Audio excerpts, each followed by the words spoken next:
Welcome to Dr. Mary Travel Best's 5 Steps to Solo Travel Guide for women like you who need extra support traveling, one woman at a time. Please share this podcast with your mom, your aunts, your friends, and I would love your feedback.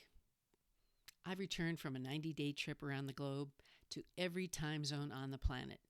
My mission is world peace through cultural exchange.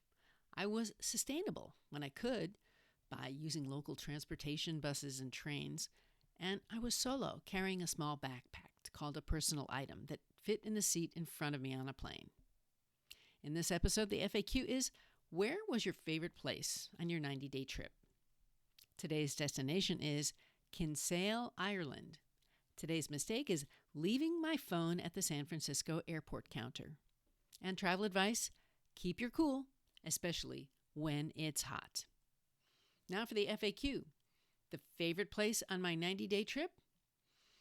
I can't give you a favorite place overall, but I can give you one for each country. Let me start with the first country I visited, the Philippines. I so enjoyed the snorkeling in Nido on the island of Palawan. It was quite a trip to even get there, as I had to land in Puerto Princesa, then take a bus to El Nido. Once I arrived, it was beautiful, tropical, and walkable. There were many nearby beaches to visit, and I'll be doing episodes on them soon. The town had some good restaurants, and it was easy to converse in English with many of the people. Everyone here was friendly and relaxed, so they were on island time for the most part. The fresh fruits and fish dishes were memorable. And now for today's destination, Kinsale, Ireland. One of my favorite small towns in Ireland is Kinsale. I was there in the 1980s, and again 40 years later. It's still a quaint, beachy, Spanish-looking town. Getting to Kinsale is only about 40 minutes by bus from Cork, where there is an airport, but it's not so easy to get to if you're in Dublin, because if you don't have a car, that's another 4 hours by bus or train. It's in the southeast part of the island of Ireland and is a harbor town with plenty of boats and history. Now, they have city tours there operated by Don and Barry. They are historic strolls, and they start downtown Kinsale. They are recommended by Rick Steves and by me.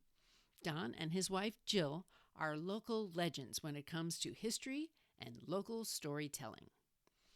Don told me a lot about the history of the region and specifically Kinsale, which I can share with you. In Ireland, women were usually buried with their ancestors and not always with their husband and children, so there's less recorded about them. Don told me about Irish women pirates like Anne Bonny and Grace O'Malley. Grace lived from 1530 to 1603 and was known as a fierce woman of the sea and a strong politician on land.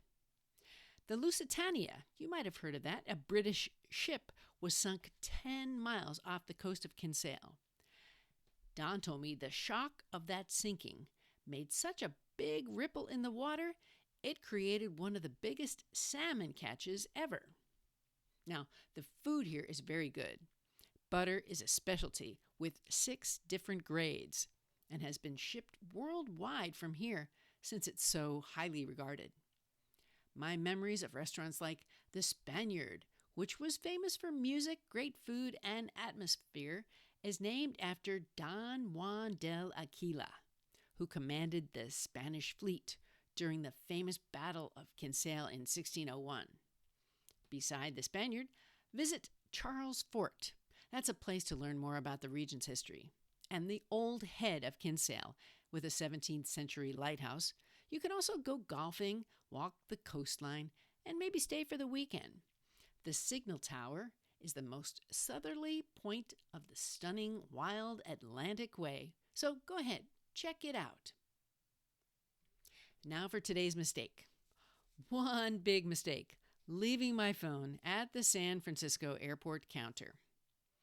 So I was in the San Francisco airport and had asked the gate agent a question, and somehow I left my phone at her station. It was the most valued item I was carrying on my 90-day trip. And this was the day one. Wow. I was walking through the airport, headed for the restroom, and suddenly looked for my phone, and it was missing. I panicked. I turned around, ran back to that gate, and got the phone still on her desk. Phew! This was an early wake-up call. Don't forget your phone. You will need it. And now for today's travel advice, keep your cool, even when it's hot.